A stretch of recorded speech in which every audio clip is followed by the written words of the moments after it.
Donna's World.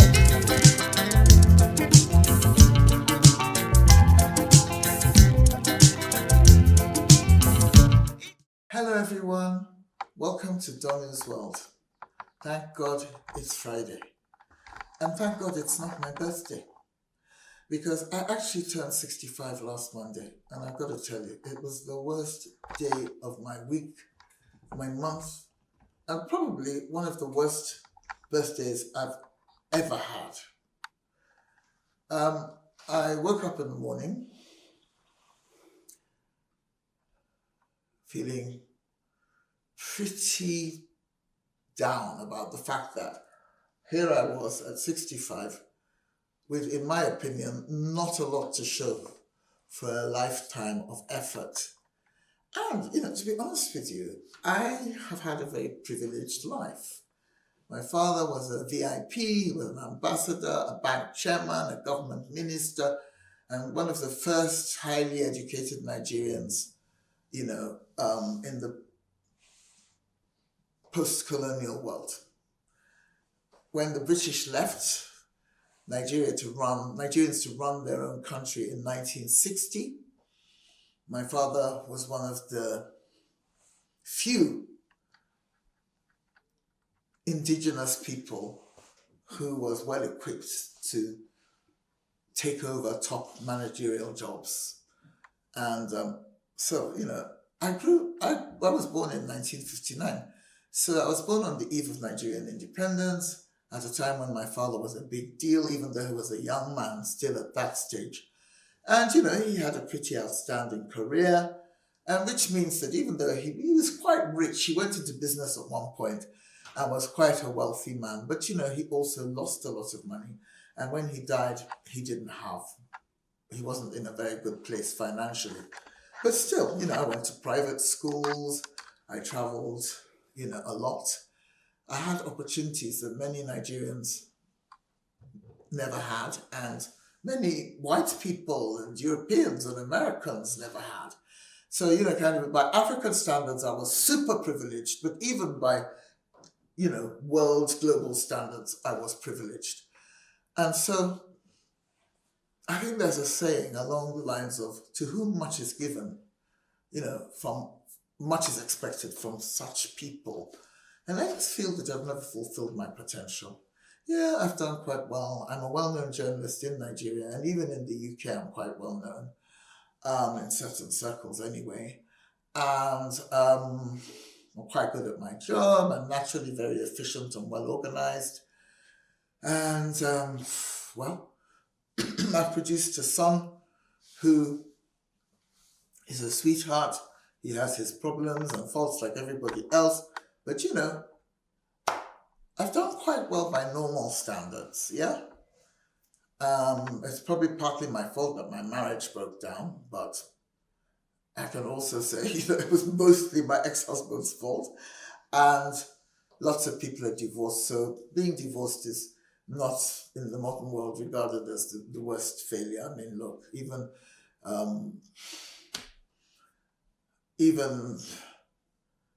in conservative countries, divorce is more and more common. So why do I feel like a kind of failure? Because I think that God gave me a lot of advantages. I mean, I was quite good looking as a younger person. I was clever. I was from a very sort of like privileged background. I remember at one point, the house we lived in was probably, in my opinion and many other people's opinions, the best house in the whole of Port Harcourt, which was our hometown, down in the southern part of Nigeria. I can't remember what percentage of people go to private schools in the UK, but it's a very small percentage. So I was always part of this privileged minority, and then I left school and university, went to the same university that my father went to, which is the University of Leicester. Spent some time at the London School of Economics, which is world famous. And then when I went into journalism, I went in more or less at the top. I worked for the Economist Intelligence Unit, the BBC, the Daily Mail newspaper, the Guardian newspaper, all the sort of top media titles that you've heard of. I've probably spent some time working there as a member of staff or a freelance. I've worked for a couple of top American media outlets as well. NBC, I used to write for their magazine, and I've been around, and it's always been at this sort of like top level. But there's so much more I could have done than just being a sort of like fairly well-known journalist. And I always wanted to write books, novels, and I never really got round to it. I mean, I did write one romance when I was young for a publishing company owned by my uncle here in Nigeria. But, it wasn't a very serious book, and, it wasn't widely distributed. So when I say I wanted to be a novelist, I mean a novelist of the Chimamanda level.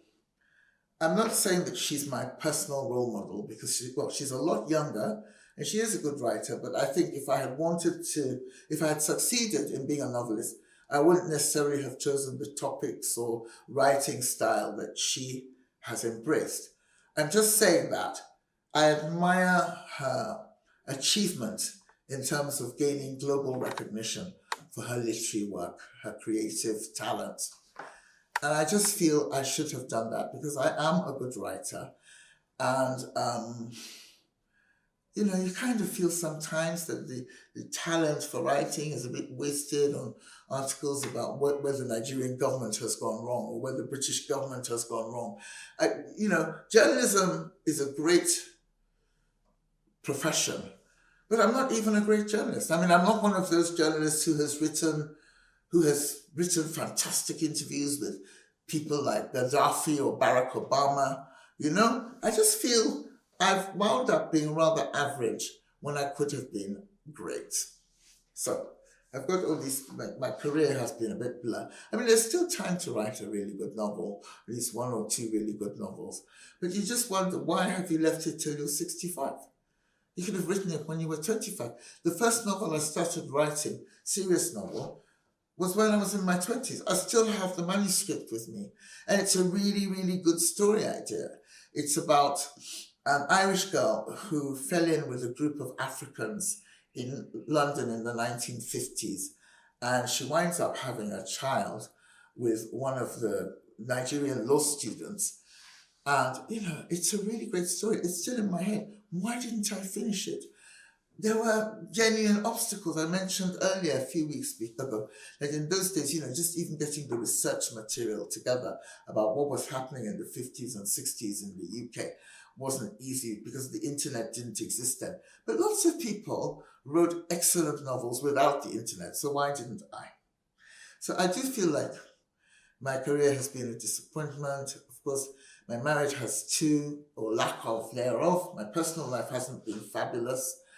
And financially, it's been I've had good years, and I was able to send my son to a wonderful school in Connecticut in America, and to a good private school in Nigeria as well.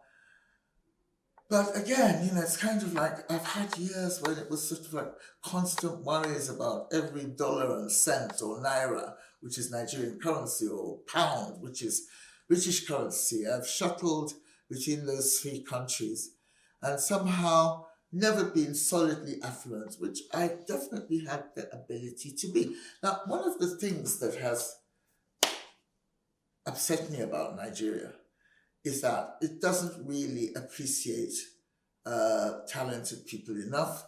There's so much corruption and nepotism here that you kind of think, I know so many people who would have done much better if they were in another country where talent is recognized and hard work. In this country, frankly, it's often the worst people who get to the top, and good people who are frustrated, and they often leave the country because they've had enough of being overlooked and underestimated. But still, I do feel that for somebody who started life with loads of advantages, I could have done better. So you wake up at 65 and you think, oh God, what is there to celebrate? Well, I'm alive, but anybody can be alive. A toad can be alive. A pig can be alive. A dog can be alive. So being alive is not an achievement, okay? And then you also remember, as I did, well, I remembered, that 65 is actually the official retirement age in many countries. In fact, in some countries, it's 60, and in some companies, it's like 55. So I've already reached this sort of like, it's, of course, there are places where it is now 70. But, I'm definitely on the last lap. And I'm nowhere near being financially stable enough to say, oh, thank God I can stop working in a couple of years or stop working now. Okay? So there's all this worry about what the future holds. And I do own a house, but it's in a place I'm frightened to live in, which is, I keep on going on about this, but it's a big thing in my life. The house I own, which is a very nice house, I own it with my siblings, and they're not interested in Nigeria. So that house is more or less mine. But I can't live there because that's where I was dragged out of by the kidnappers who basically ruined part of my life. So I'm sure you're all very tired of my complaints. I hardly ever have anything positive to say. But this channel is it's about everything, the good, the bad, the ugly. And people will always try and cheer you up and say, well, you're a very well-known journalist, you're respected, you've never caved in to ethical breaches, big ethical breaches. I mean, I can tell you, if I was corrupt or promiscuous, I would be a very, very rich woman because Nigeria likes women who sleep around and are willing to do all kinds of murky things with money. Honestly, if I had said yes to many men or to many situations, I would be a very wealthy woman today. So I suppose I should be proud of the fact that I'm kind of broke because I tried to maintain some kind of moral standards. And if there is a judgment day, then I hope God will give me a pat on the back for being a good girl. So, 65, wow. How many more years do I have left? That's another thing you start asking yourself when you hit milestones like 65. Will I make it to 70?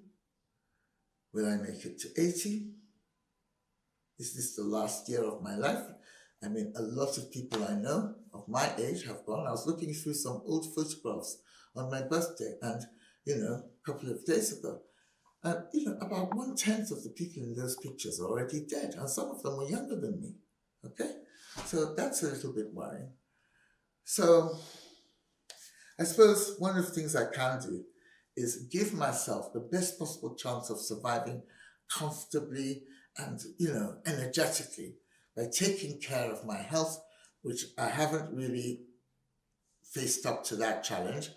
I have a channel on Wednesdays called Wellness Wednesdays here on YouTube. And that is one of the things I'm supposed to be addressing on Wellness Wednesdays, is this whole issue of making the best of what's left of the rest of my life. So, I'm trying to think, is there anything positive I can say about being 65? What have I achieved that I'm proud of? Honestly, I'm telling you, I'm racking my brains. If I remember anything, I'll let you know. All I know is that, I just feel I could have done a lot better. And I know there's still a chance to write a good book or whatever, but it's kind of like, how much are you going to enjoy wealth that you don't acquire till, let's just say I write a best-selling novel and I make a couple of $1 million. A couple of $1 million is much more fun when you're 30 or 40 or even 50 but when you make serious bucks at old age, it's like, well, all right then, maybe we'll go on a sort of nice cruise with other pensioners. It's not the same. I'm sorry if that sounds very negative to some of you. And I suppose I should end this week's video by asking people of my age or around my age to tell me the joyful things that people of our age should remember. Try and make me, cheer me up, make the whole thing look better than it is. And tell me if there's anything you regret about your own life, things you should have done but never did. things that you're trying to do now but are struggling to achieve, mistakes you've made that you wish you hadn't made. One of the things that a nurse who worked in a hospice, in case you don't know, a hospice is where people who are terminally ill go to die, but in a nice way, they're taken care of. They're taken care of. The nurses and doctors and hospices go out of their way to make the exit of the terminally ill as pleasant as possible. I know a couple of people who wound up in hospices, like my friend's mother. And one of the nurses who worked in a hospice said something that really, really struck me. I read this about 20 or 30 years ago, and it has stayed with me. That when people are dying, when they know that they're dying, they're not so much frightened of the fact that they're dying. They're not even so much bitter about the fact that they're dying. They are upset with themselves for the things they never did, and maybe the things they never said to people who mattered to them. So, one of the things I'm going to try and do now that I'm 65 is to consciously do the things I will regret not having done on my deathbed, and say to people the things, people I love or people I've wronged, the things I ought to say now while I have a chance, So that's my thing, but I'd love to hear from everybody else who's similar age or dreading it or looking forward to it or enjoying it or not enjoying it. Let's hear from you. Okay, just before I wind up for this week, let me say that the reason I made the point about having been born with a lot of advantages and having had a privileged background is that a lot of people who did not have even 1/1,000,000th of the advantages and privileges that I enjoyed as a young person have done much better than I have in life. I salute them. I mean, it must be amazing to rise above so many disadvantages and do fantastically well and do better than people who were basically very pampered as children. I just think I should have done better than people who had to struggle more. But hey, I'm happy for them and I don't totally hate myself, okay? And so I will leave you with those thoughts, and we're now going to move on to the viewers' voices section for this week. I think I'll start with a rather unpleasant message I received from somebody called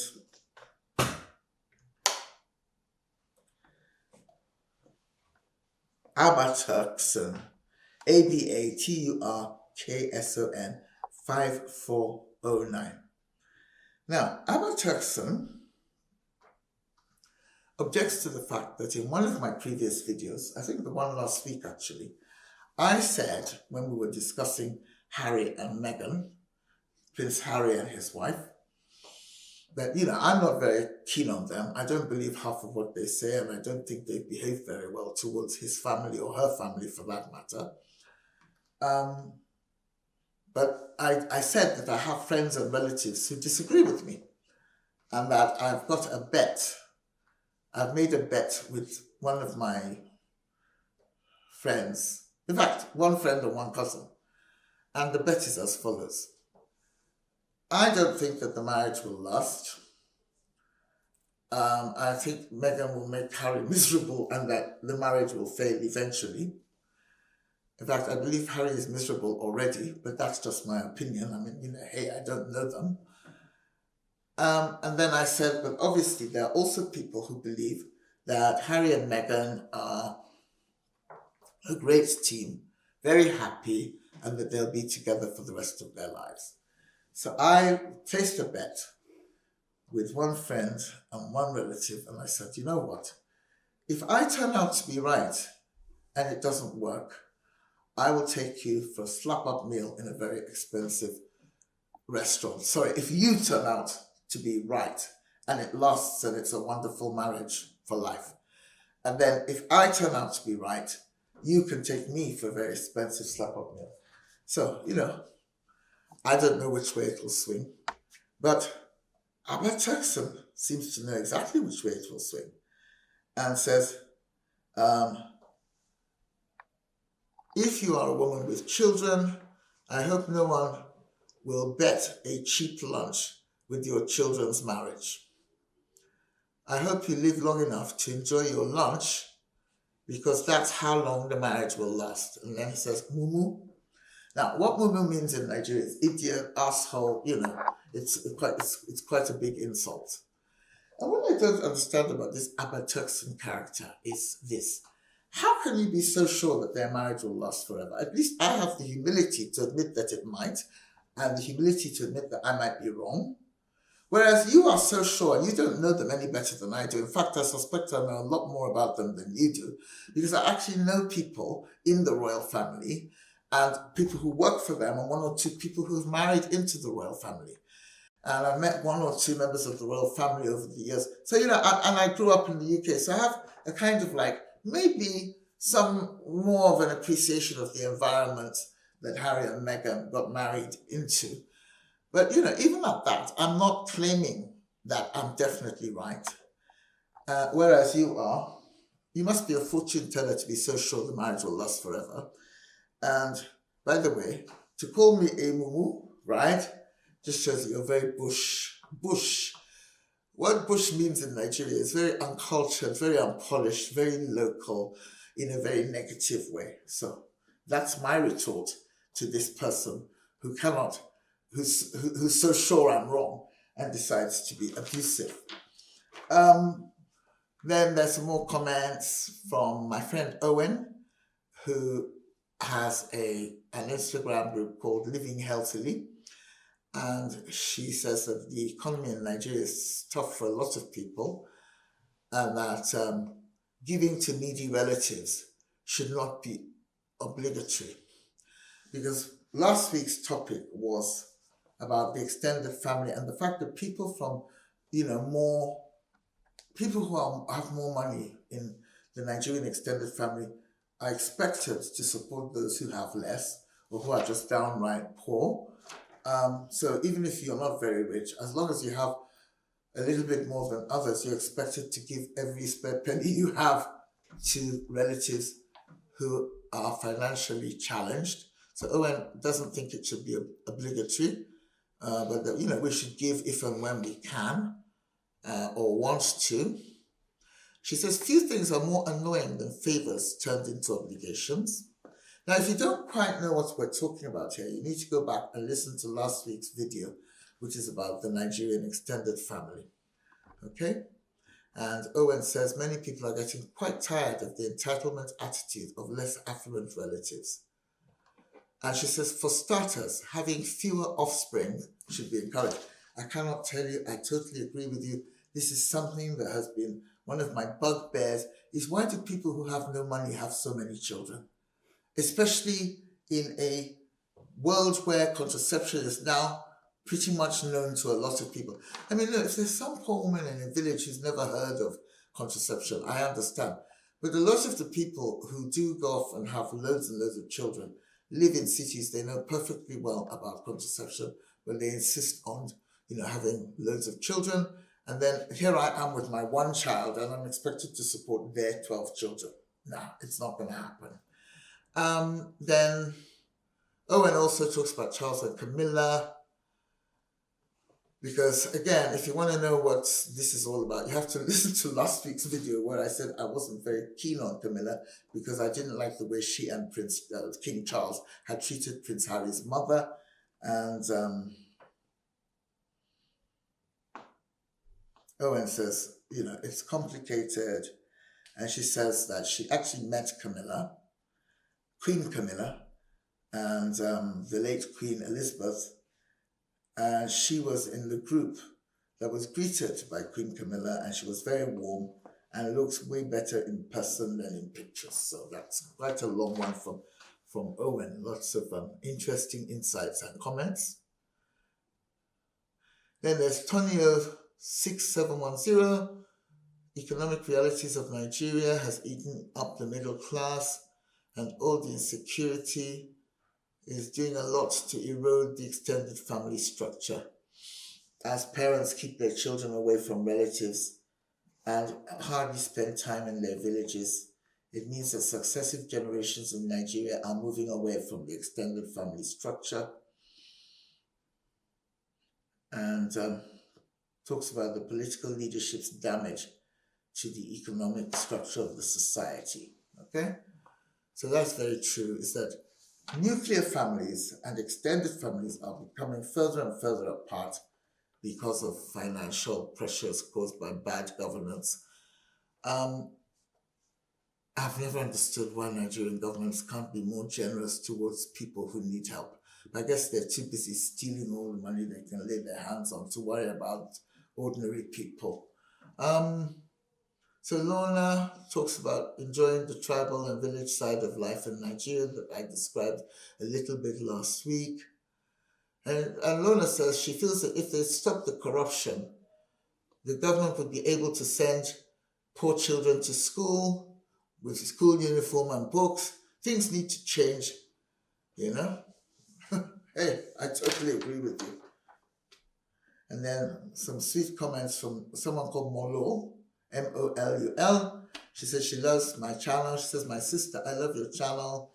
And she's 64 like me and a bit overweight. I'm sure not as fat as I am. But she's determined to win the battle one day at a time. We can do it. Yes, we can, Molo. Yes, we can. So be sending me your statistics and your progress reports, you know? And then my cousin, Vera Ogulu, who is a Harry and Meghan fan, says that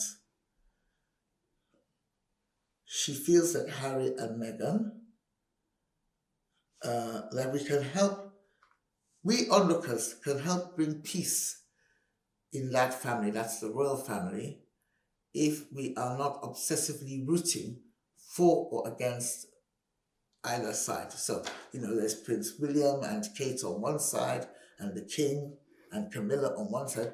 There's Harry and Meghan on the other side. So my cousin says, you know what? If we stop this kind of stuff that people like me do, where you're for one or the other, that, you know, we will contribute to peacemaking in a family that has been torn apart. And, you know, Vera, you do have a point. But, you know, Harry and Meghan are so irritating and they're always looking for publicity. So it's just like, it's sort of like difficult not to sort of comment on them from time to time and difficult not to take side. My main beef against them actually is them doing that interview with Oprah Winfrey when his grandfather was dying in hospital.